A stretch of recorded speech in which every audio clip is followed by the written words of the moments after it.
Hello everyone and welcome to episode 15 of my Orc Shaman level 1 through 60 playthrough in the Season of Discovery, where last episode we did a lot of exploration and we went from phase 2 into phase 3, where we are now in the heart of phase 3, and we also unlocked our mount last episode, and we are going to be able to use our mount a lot, and it looks like we just change layers. So I'm going to go ahead and mount up, and we are currently at Gromgo Base Camp, which is a massive horde outpost in the Eastern Kingdoms, and I want to go ahead and head to a brand new zone, to a brand new major horde outpost in the Eastern Kingdoms. So let's go ahead and ride out of Stromgo, where I'm going to ride north into the lands of Darkshire, which is deep human territory, which is an area that we have explored with our human mage character, which was my last major Let's Play series before this one and before all my hardcore series, where I want to go ahead and just run through here where we have a quest that we can pick up, which I kind of forget what this quest chain is, but we can learn about it. And then I want to head into another very cool area known as Dead Wind Pass, which I am planning on talking a little bit more about in the future, but I might change things up as we get to that point. And then into the Swamp of Sorrows, which is where we are going to be spending most of this episode at today. As we explore this area, we complete a bunch of quests and we just get a lot of loot and hopefully level up to level 43-ish, which is my goal. But it is very nice that we have our mount, because we are going to get through this area 60% faster, or 20% faster compared to our Ghost Wolf. But I really enjoy kind of making these long journeys in World of Warcraft, where we have another couple of long journeys coming up in the future as we head to some other very cool and unique locations, where pretty much every single episode in the series has been us exploring a brand new locale and exploring it a lot in its entirety, or kind of just spending a lot of time there and then doing some stuff in other zones, which that is probably going to reign true for the rest of this Let's Play series, where we are going to be exploring at least one new location in every single episode, where in this one I guess it's technically 3,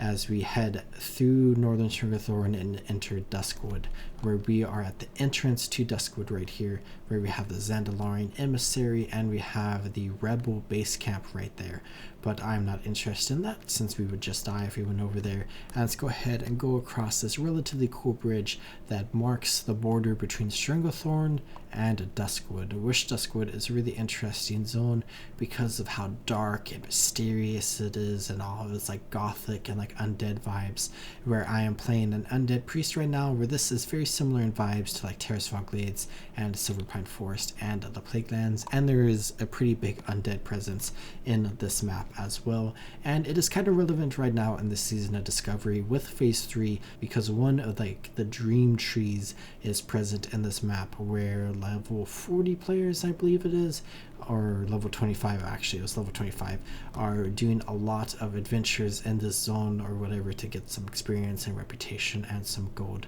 But let's go ahead and continue along this way, where we are going to have a bunch of Alliance players running on the road alongside us, and we should be a little careful of a very powerful mob, a boss known as Stitches, that is summoned as a part of a quest chain and makes his way to Darkshire, which is the main human town in this land, where we just need to be on the lookout. And I feel like he's not going to be present right here, but I'm willing to bet he is up a lot of the time, because there are a lot of players coming through this area of the world and exploring it and completing those quests, causing it to spawn over and over again. But we have the town of Darkshire right here, which I need to be a little careful of, because this is a massive Alliance town, and if we go into the center of Darkshire, we are probably going to have a very bad time. And I don't have too many memories of actually making this journey as a horde character, where I did it pretty recently on my Undead Warlock in Vanilla Classic, and I kind of forget what the exact path you should take is, but I'm willing to bet it is what I'm doing right now, because that makes the most sense,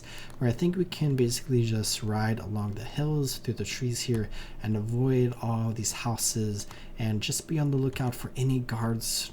right here on the edge of the town, which looks like there aren't any except for that one watcher right over there, so we should be safe. And let's go ahead and continue up this way, where we are very close to the entrance to Deadwind Pass, but we also have a little bit of a forsaken outpost right here at this ruined tower that has a quest giver for us, where we have an apothecary, a member of the Royal Apothecary Society, and a Deathstalker, where he says our expeditionary force was sent at Varimothra's behest to survey Lower Azeroth. While out scouting, I noticed a human infiltrator spying on Beggar's Hunt. Before I could apprehend him, some of our Orcish brethren captured him and took him to Stonard, their stronghold in Swamp of Sorrows. I want to help our Orcish allies. They did not see our camp here, but nonetheless, I want to lend a hand. Work with Faustin developed a truth serum for our friend in Stonard, where we can go ahead and talk to Faustin right here, where he says, for the Horde, did I get that right? We can complete that, and we need to get 5 Shadow Panther Hearts,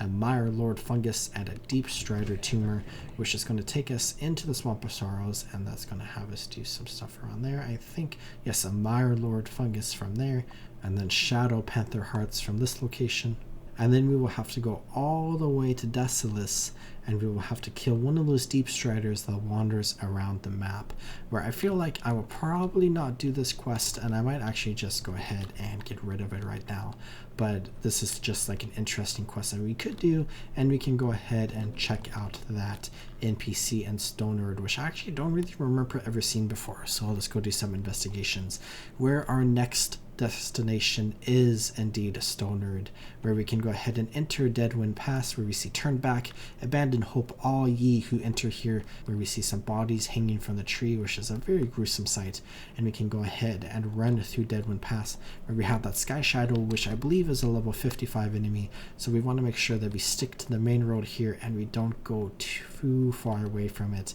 where the main thing in Deadwind Pass is Karazhan, which is not a super important location until the Burning Crusade when it comes to World of Warcraft, but Warcraft in general, it is one of the most important locations in all of Warcraft, and it's just a cool site right there. But we will likely talk about Karazhan more in the future, where I am not too interested in anything related to Deadwind Pass right this second. So let's go ahead and just continue out this way, where we can follow this main road here, and then we can split off to the east, where last episode we explored Dustwallow Marsh, which is a marsh, and now we can go ahead and explore the Swamp of Sorrows, which is a swamp. But we can see Deadwind Pass is transitioning into the Swamp of Sorrows from this bleak gray into this relatively vibrant but still kind of gray, greenish brownish color of the swamp, and we are heading down towards the coast now, where we were like pretty high up in the mountains of Deadwind Pass, and we can see some level 37 spiders over there, and we can see a Stonard scout, where the Swamp of Sorrows is a really interesting map because it has a pretty large horde presence, where we can see this Orcish watchtower right here with the horde banner, and there are some horde forces on it. So it is actually like a pretty decent area. This place is called Splinter Spear Junction, but it's a pretty decent area for horde players to just hang out in because it kind of just feels safe, where if you're an alliance player it is a little more dangerous. But we have this very cool bridge right here that we can see, that I just love the look of this bridge a lot. But let's go ahead and continue this way, where we can see this undead character right here, which I believe is related to the Season of Discovery because she doesn't normally exist right here. And she says, I can't chat for long, Shaman. My subjects require constant observation. And she has some roaches and a larva and a spider and a beetle. But let's go ahead and continue this way. Ignore this Alliance Watcher right here from Netherguard Keep and continue along the road. Where Stonard, the place we're going to, is one of the Orcish Horde's 2 big outposts in this area of the world, where the other one is Rockard, which is currently taken over by ogres and is located in the Badlands, which we will explore in the future. But let's go ahead and come this way, where we see Stonard coming into view right here, where there are a couple of like grunt barracks right here, and we have a lot of grunts all around here, and we can enter into the walls of this place, where Swamp of Sorrows is kind of like the zone right now in this version of season of Discovery in Phase 3, where the big 10-player raid during this season is the Temple of Atal'Hakkar, also known as the Sunken Temple, which is located over here, which we'll see in just a moment. And then also it's like pretty close to Stranglethorn, so it kind of got some like PvP action going on, and it's not really close to any of like the relevant dream trees where those are located in Fairless and Hinterlands, but it's kind of close to the one in Duskwood, which is fun. But let's go ahead and talk to the Windrider Master, which we have a new flight path, which is connected to Gramgol and to Beatty Bay. In here we have the main inn where we got a warrior trainer that is really cool. But we have Dar, which we can go ahead and pick up these 2 quests, and we can complete those quests where there's a level 11 undead warrior right there that does not have any armor on, which is probably for summoning for a warlock. But let's go ahead and run in here where we can do a little bit of exploration in this place, because we have a couple of quests that we can pick up, but also maybe the Alliance character in here. No, there's not. But we have Dispatch Commander Rog. We also have Fel Zarul, where we can get Atal'Hakkar artifacts, which I'm not going to do because that is for the Temple of Atal'Hakkar. But we also have Nika Bloodscar, who is the head of Kargath Outpost in the Badlands, and we can go ahead and head there next episode, where I want to go ahead and spend this episode in the Swamp of Sorrows. And that is the only quest that I had left to pick up, but we have some other quests that we can go ahead and do. Probably won't do that one, but we have some over here that we can pick up, and some from Booty Bay that we can do. And we can do Swamp of Sorrows, and I want to talk about the new raid, and I also want to go ahead and finish talking about the Cataclysm expansion with how it has changed the world. And then I might go ahead and go around the world, maybe back to Stranglethorn for a little bit, and we can go ahead and do a couple of quests there until we reach level 43. So let's go ahead and do just that. Where really quickly, here's the Infiltrator and the 2 grunts. Also, look at like the light of the torch onto their skin. That's so cool. Anyways, the Temple of Atal'Hakkar, also known as Sunken Temple and more rarely Lost Temple, is a shrine erected by the Atai trolls, led by their master Jama'an the Prophet, to the nefarious blood god Hakkar the Soulflayer. Believing that this was the intended site for Hakkar's re-entry into Azeroth, the Great Dragon aspect Ysera and her Green Dragon flight sunk the temple into the depths of the Swamp of Sorrows, but the dragons did not realize that it was the wrong location until it was too late. Many of the bosses in the instance have some kind of prerequisite in order to encounter them. Atal'Hakkar will appear after activation of statues. Jama'an the Prophet can only be reached by killing the 6 troll mini-bosses. Avatar of Hakkar must be summoned, and the Shade of Irenicus will only be killable after the death of the Prophet. Over 1,000 years ago, the powerful Gurubashi Empire was torn apart by a massive civil war. An influential group of troll priests, known as the Atai, attempted to bring back an ancient blood god named Hakkar the Soulflayer. Though the priests were defeated and ultimately exiled, the great Troll Empire buckled in upon itself. The exiled priests fled far to the north, into the Swamp of Sorrows. There they erected a great temple to Hakkar, where they could prepare for his arrival into the physical world. The great dragon aspect, Ysera, learned of the Atai's plans and smashed the temple beneath the marshes. To this day, the temple's drowned ruins are guarded by the green dragons who prevent anyone from getting in or out. However, it is believed that some of the fanatical Atai may have survived Ysera's wrath and recommitted themselves to the dark service of Hakkar. The Temple of Atal'Hakkar can mean either devoted to Hakkar or in honor of Hakkar in Zandali, the language of the trolls.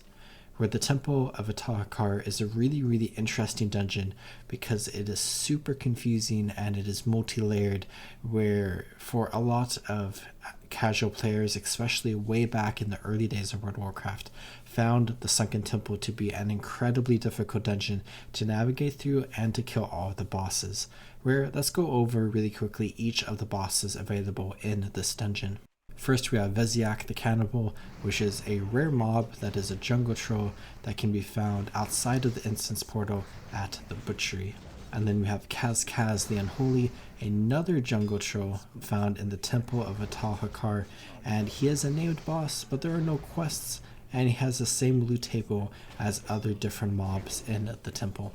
Atal'Hakkar is a dire troll mini-boss found in the Temple of Atal'Hakkar. He is the sworn protector of the idol found on the lowest level of the temple, where this is a cool mob because it is a dire troll, where most of the time you're just fighting normal trolls in game, but here we have a dire troll, which is always fun to fight.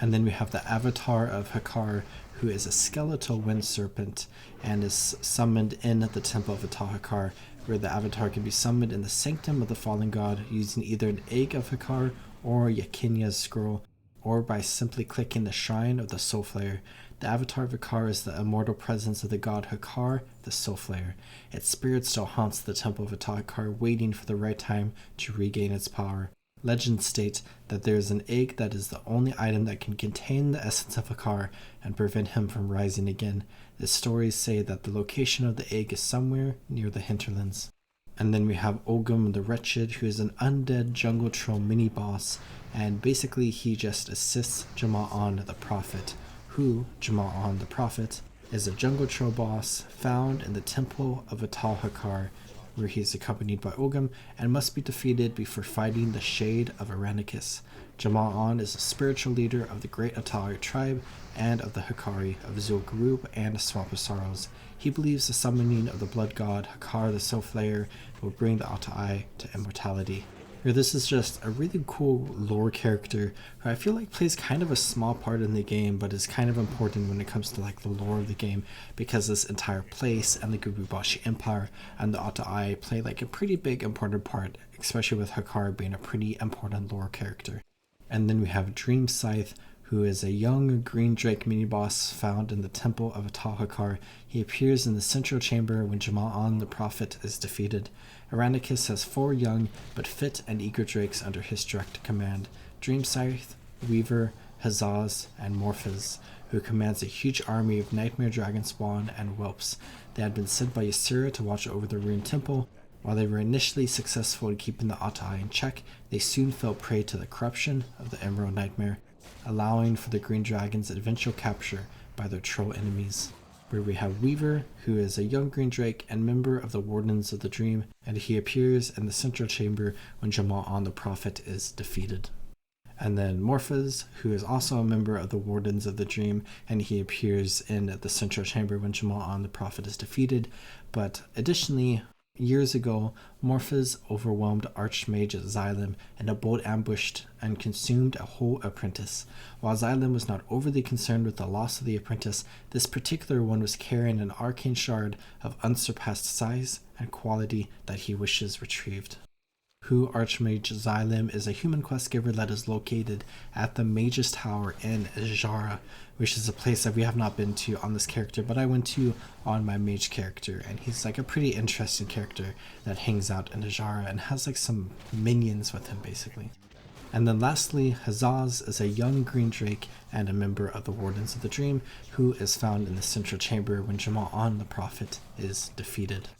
And then lastly, we have the Shade of Aranicus, who is an elite ghostly dragon boss found in the Temple of Atal'Hakkar. In order to fight Aranicus, you must first defeat Jama'an the Prophet. According to Archmage Khadgar's book written after the reawakening of the Dragon Isles, the shade created by Aranicus remains within the sunken Temple of Atal'Hakkar to this day and is best avoided by those unprepared to face the might of a green dragon. Where according to the adventure guide, Aranicus, former consort to Ysera the Dreamer, was sent to guard the ruins of Atal'Hakkar and prevent Hakkar's emergence. Once within the temple, he and his retinue were corrupted by its dark forces, and he became a shade, pulled between the realms of the Emerald Dream and the physical plane. Despite his corruption, Aranicus may still call upon his powers as a green dragon to spew corrosive acid at his enemies or trap them in deep slumber. Where Aranicus is a really interesting green dragon character of the Green Dragon fight and was a consort to Ysera and was among the greatest of the green dragons. As prime consort and shard guardian for the scepter of the Shifting Sands, Aranicus was considered the strongest dragon of the green fight after only the Aspect herself. Ysera gave him the task of guarding the Temple of Atal'Hakkar in the Swamp of Sorrows. However, Aranicus went insane not long after he entered the temple, one of the first dragons to succumb to the Nightmare's corruption. The Green Worm eventually sacrificed himself to help Malfurion Stormrage and Tyrande Whisperwind in the war against the Nightmare, redeeming himself in death. And then when we look at the Sunken Temple in the Season of Discovery, of course, it was revamped from a 5-player dungeon into a 20-player raid, where it's basically kind of the same, but there are many key differences, where just to go over kind of like the boss order and the bosses that exist in this raid. The raid starts with Atal'Hakkar, and then we have the Festering Rot Slime, which is a brand new boss introduced into the raid, which is basically just like a massive slime boss, which is cool. And then we have the Atai Defenders, which I believe are the same 6 trolls that you fight before you can fight Jama'an and Ogum. But then we have Dream Scythe and Weaver, who are 2 of the Green Dragon bosses who you fight at the same time. And then you have Jama'an and Ogum, who you can fight. And then you have Morphez and Hazas, who are the 2 other Green Dragon bosses that you can fight at the same time. And then you have the Shade of Aranikis, and then you have the Avatar of Hakkar, where alongside all of these bosses in the Sunken Temple, there's of course like the world buff, and there's some new quests, and there's some new loot, and many other different things that I'm not really going to get into. But I think the environment of the Sunken Temple is really cool, and how it exists in the Swamp of Sorrows, and how you like swim over to it is really cool. And then the lore going on here is pretty interesting, and all of the bosses are pretty cool. And now that I have explored a lot of the Swamp of Sorrows, I want to go ahead and actually do a second big adventure in this episode, where I was thinking about doing this next episode, but I decided to do it now, where we can go ahead and go on this adventure, and then we can continue talking about the Cataclysm expansion. But this adventure is probably one of the longest journeys in all of World of Warcraft Classic, and I guess maybe all of World of Warcraft in general, where basically we as a Horde player are about to go to a brand new town and a brand new zone in the Eastern Kingdoms, where we are currently right outside Hammerfall that we just left, and we are going to go ahead and go to Kargath, which Hammerfall is like the southernmost Horde base camp in like the mini continent region of Lordaeron, where we are about to go into Khaz Modan, which is the central like region continent, and then there is Stormwind / Azeroth at the bottom here, where Kargath is right here, where we have this quest to report here, and we have some other quests and many other quests to pick up all around this map, which we will spend quite a bit of time just doing a bunch of quests here. But if you look at the map, we basically kind of have to go like a third / half of the way down the continent in order to get there, where we could go up from where we were at here in Stonard, and we could go through some very dangerous areas that are significantly higher level than us, or we can go down this way and we can go through Alliance territory and through some heavily fortified Alliance territory as well, where we are going to start here in the Arathi Highlands, and we are going to go across a magnificent piece of dwarven engineering and architecture known as the Thandal Span, which basically connects like the top parts of the Eastern Kingdoms down to the bottom parts here. And then we are going to run all the way through the wetlands, where we have to go through a massive dwarven tunnel system to go up into the mountains of Khaz Modan, and we are going to go into Loch Modan, and we are then going to go into the Badlands where Kargath is located. So it is a very lengthy journey, and it's actually kind of fun because it feels like a little dangerous, though ultimately it's pretty easy and we shouldn't die during this, but we are probably definitely going to die at some point. But it is just like a really big journey, and I just enjoy these massive quests that you have to go on that take you all across the world, and that's just a very special part about like World of Warcraft Classic, I think, especially like your first time experiencing World of Warcraft Classic, where I have made this journey a few times now over the years, and the first time that I did it, it was like incredibly stressful and like nerve-wracking, and like it still kind of is, just because like I'm a little bit of a coward when it comes to things like this, but ultimately it's like just all fine. But like trying to navigate across the world of the Eastern Kingdoms, especially like way back in the day, where I have the privilege of having like Questy kind of showing me this, and I could like go onto YouTube or onto like the wikis and kind of like get like good directions to get there. Or back in the day, I just had the map, and you have to like figure out how to get there via the map. But we can go ahead and go across the Thandal Span here, which I guess kind of marks like the first big step in our journey, where we are now leaving Lordaeron and we are entering Khaz Modan, and this is deep Alliance territory, where there are some stuff here in the wetlands for like Horde players to come and like complete different quests, like with Cormora Villard right there. Horde warlocks have to go to that person over there to do the succubus quest, I believe. At least undead characters do. But we got a bunch of dwarves right there, and we see a ton of Alliance players, where I think there was like people talking about it in like the earlier parts of this video as I was running to Swamp of Sorrows, but I believe the like population density for this server is like 70% or like 65% Alliance, and then the rest are Horde. So it is definitely a very Alliance-sided server, but it is a normal server, so it doesn't matter too much. But we are likely to get flagged for PvP on this journey, so we do have to be a little bit careful about the Alliance around us. But the wetlands is such a cool area, and I love this place a lot. And we have a goblin merchant right here that I guess I can go ahead and check out, and we can see if we can buy something. I don't think any of these are really worth it to try to flip on the auction house, and I don't think we need them for any quests or professions in the immediate future at least. So I'll go ahead and leave those there for probably an Alliance player to pick up at some point. But if you have watched my Human Mage Let's Play series, which is definitely kind of dated compared to like this episode, and this episode in a year is going to be pretty dated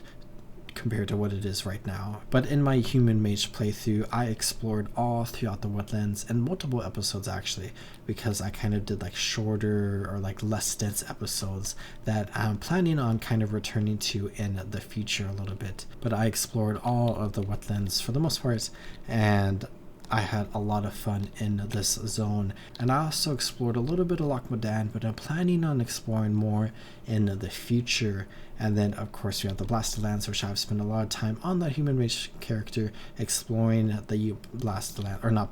Badlands, and we will be able to explore a lot more here as a Horde character. But now that we have made it most of the way through the wetlands, we have done Algaz, which is probably like the hardest part of this adventure, where we have to go up these mountains through these tunnels, and we are going to go past some of the Dragon Maw orcs who are actually enemies to us in vanilla, and we become allies with them in the Cataclysm expansion if you're a Horde character. But we are also going deeper and deeper into Alliance territory, where the top of these tunnels have a bunch of Alliance guards that we're going to have to slip past, and hopefully we don't get really attacked by them, and hopefully we don't get flagged for PvP, and if we do get flagged for PvP, hopefully we don't get hunted down by a bunch of Alliance, where hopefully everything will be okay. I'm just going to hope everything's okay. But here are some Dragon Maw orcs that we can just run straight past because they're like level 20, level 19-ish, probably somewhere. But we can go ahead and come into this tunnel, which is the last or second to last tunnel. So we have this mountaineer right there. Looks like we slipped past him without getting attacked. We do have an 11 level advantage, where once we get to the top of this one, we're going to have a little bit of a bend, and we can have a nice look out over the wetlands, which is nice. But there are just that one mountaineer right there.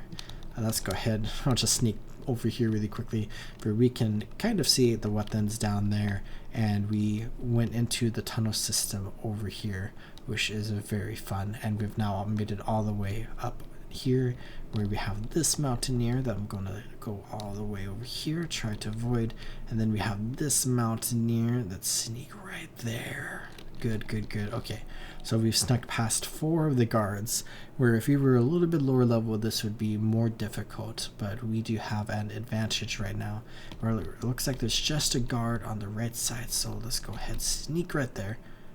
And we got through without getting attacked by any of the guards, which is very nice. And now we can go ahead and make our way through Loch Modan, where I might try to go to the loch, and we can kind of just run along the shore. Where a very fun thing about Loch Modan that people who watched my Human Mage playthrough might recognize, I'm pretty sure I went and checked them out in that Let's Play, where there are some horde outrunners that basically wander through Loch Modan. Where if you remember when we were in the Barrens, there were some Alliance outrunners that patrolled through the Barrens, and it was like a group of 4 Alliance, and they were very, very, very powerful. And if you killed them, they dropped a quest. Well, they have a counterpart here in the Grand, where there are like 2 orcs and a tauren, I believe, that are high-level elite mobs that wander through Loch Modan and will absolutely obliterate anyone in this area. And when we get to this place in our hardcore series, we're definitely going to have to look out for them. But unlike the outrunners in Ashen Vale, they don't actually drop anything, which is kind of disappointing, but also like they're still very cool characters nonetheless. Where we do have this beautiful loch here, which we'll talk a little bit more about how it evolves in the future with Cataclysm in just a moment. But we have Thelsomar to our right with a couple more mountaineers, so let's go ahead and continue this way, where I think this is the last of the Alliance forces that we need to be wary of as we get into the Badlands. So we pretty much had a squeaky clean journey through this area of the world, thus far at least. We might come across some dangers in in Badlands. Do I keep saying Blastlands, but it's Badlands. It is the Badlands. Blastlands all the way down here, Badlands right here.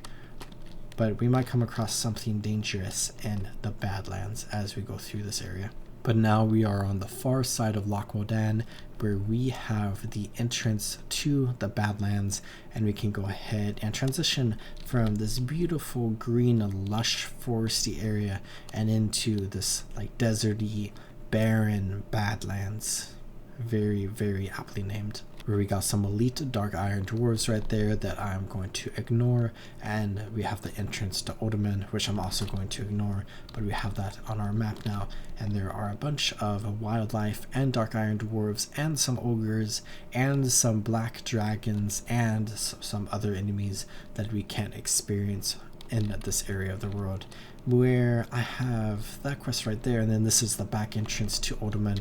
where we have a quest down there that is for a dungeon, I think. And then we have one outpost right here that I think we're going to go to first, and we can go ahead and just pick up one of these quests, I think, and we can turn in another one of them. And then we have another outpost we can go to right here, and then we can go to Kargath, where we can talk to the Wind Rider Master. And I think we might connect Booty Bay to the Undercity with this Wind Rider Master. We might have to get one more flight path or 2 more flight paths, but I feel like we'll connect them. We'll see. But we have the first outpost up here, where let's go ahead and chat with the Goblin here, where we have a quest to talk to him. But we have the Orc here, actually, not the Goblin, but there are 2 Goblins here. Let's go ahead, turn in this letter, and then we can go ahead and get some of those flakes from down there. And then let's pick up the barbecued buzzard wings, which is going to give us a cooking recipe, which I haven't done too much with cooking yet, but I'm planning to in the future. And then we could get power stones from Odoman, and we could get pearls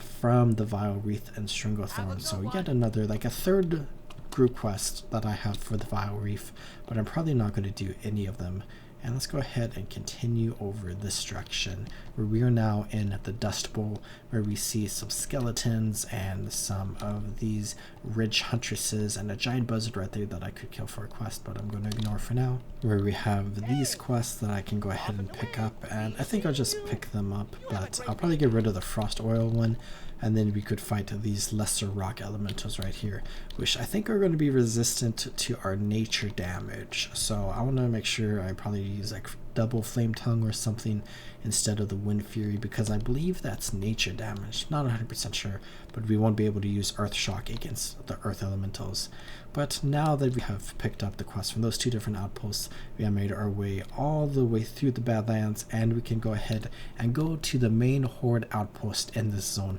Where this zone is fun because it's like so deep in Alliance territory kind of, but there's no big Alliance outposts. There's like a couple of smaller outposts for the Alliance here, but the horde have a massive one that is located right here, which is a pretty popular one because this is kind of like the horde's staging ground for a bunch of in-game dungeons and raids, which is really fun. But let's go ahead and go up to the top of this watchtower here in Kargath, which, if you remember, Bladefist Bay in Durotar is named after Kargath Bladefist, and then Kargathian Keep in Ashenvale is named after Kargath Bladefist. We now have Kargath named after Kargath Bladefist. Let's go ahead and turn in this quest, and then we can pick this one up, and then this one is going to send us to the Swamp of Sorrows. And let's go ahead and go down here where we have the Kargath Expeditionary Force, which is a very interesting kind of like group of people that like hang out here, and I think they wander around a little bit,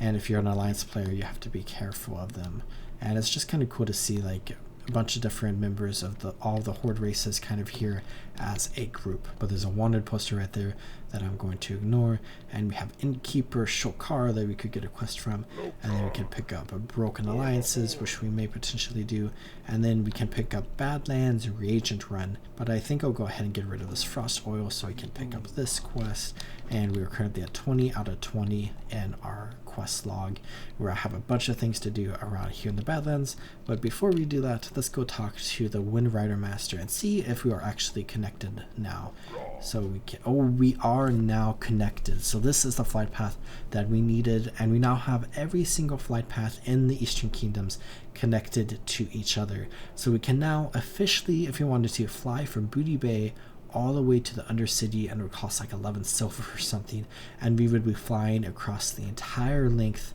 of the Eastern Kingdoms. But now that we have picked up all these quests, let's go ahead and continue exploring the Badlands, and then I'll return to the Swamp of Sorrows and probably do some things in Stranglethorn Vale as I mentioned. And let's go ahead and talk about the Cataclysm.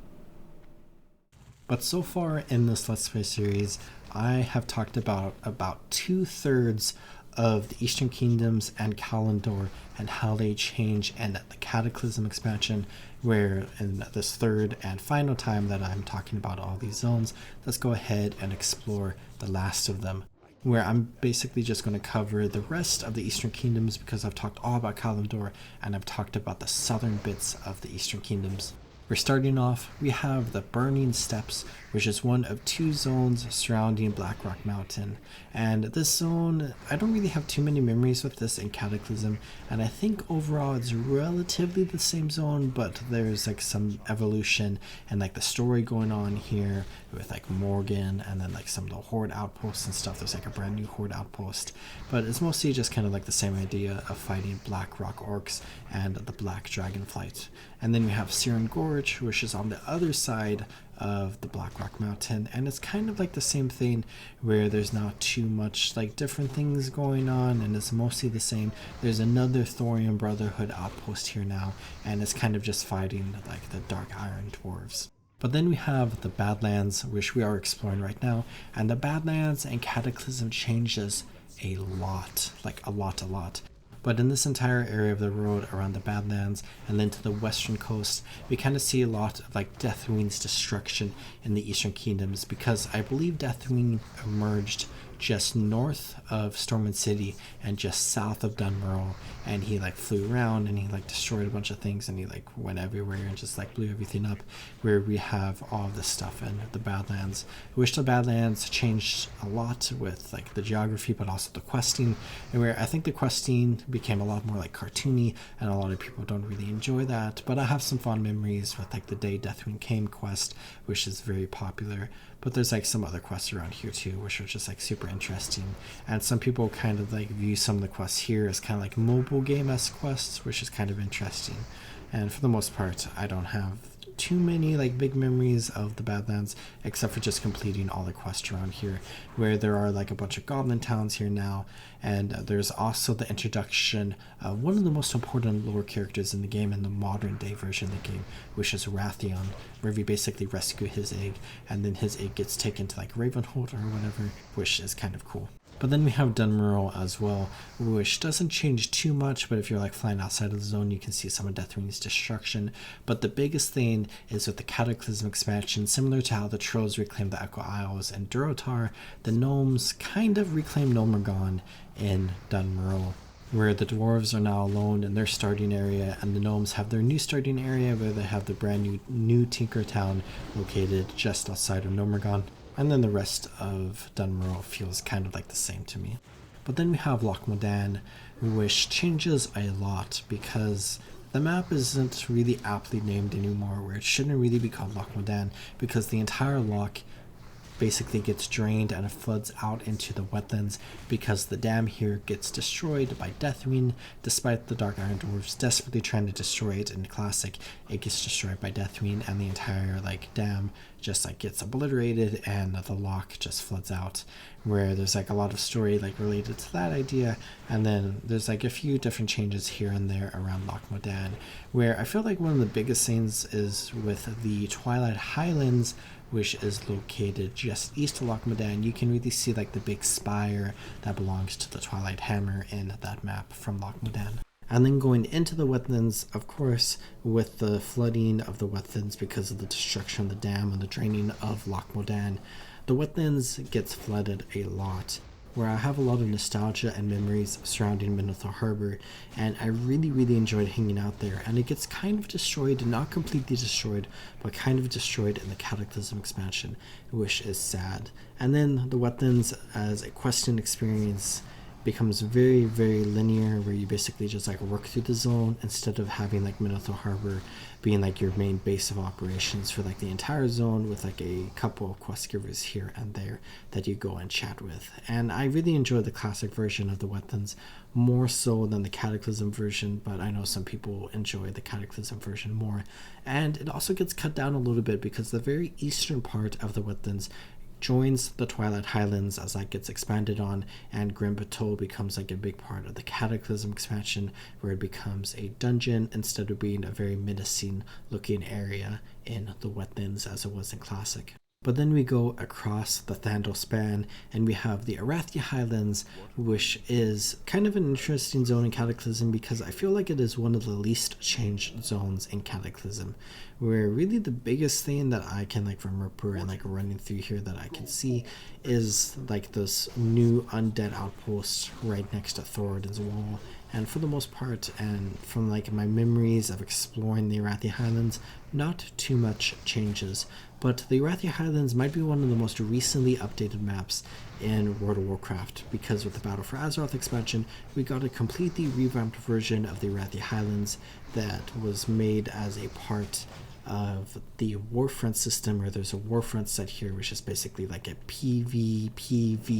type of theme going on, where you can fight players and you fight bosses, kind of like at Alterac Valley in a way. But it got completely overhauled, but in the open world you actually can't see the overhaul, and it's only in the Warfront, which you can do every now and then. And then with Plunderstorm, this area is basically available to play in Plunderstorm, where you can experience the updated version of Arathia Highlands, which is cool. But then going into the Hillsbrad Foothills,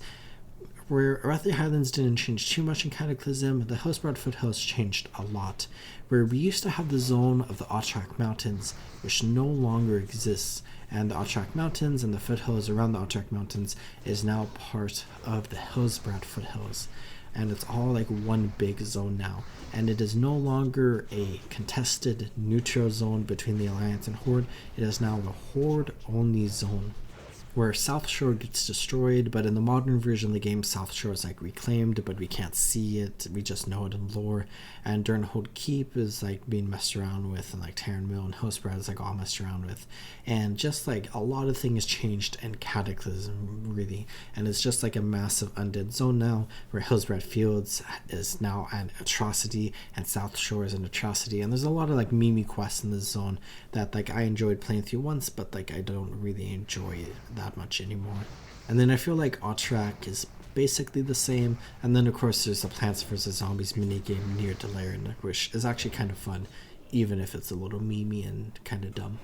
But then we have Silverpine Forest that really changes a lot, where there's a ton of Horde fortifications built all across this map now, And the natural questing experience is questing from the north to the south as you complete many quests, and you basically like ride on a caravan through the map and you complete a bunch of different quests, and then you actually invade Gilneas, which is kind of cool as a part of the questing experience here. And there's just a lot of story related to like the Gilneans and like the undead and Pyrowood Village, and there's just like a lot of like really cool like stories going on here. And it's like a pretty standout questing experience, but it really changes a lot from the classic version of Silverpine, and it's a really different theme and atmosphere compared to the classic version of the game, where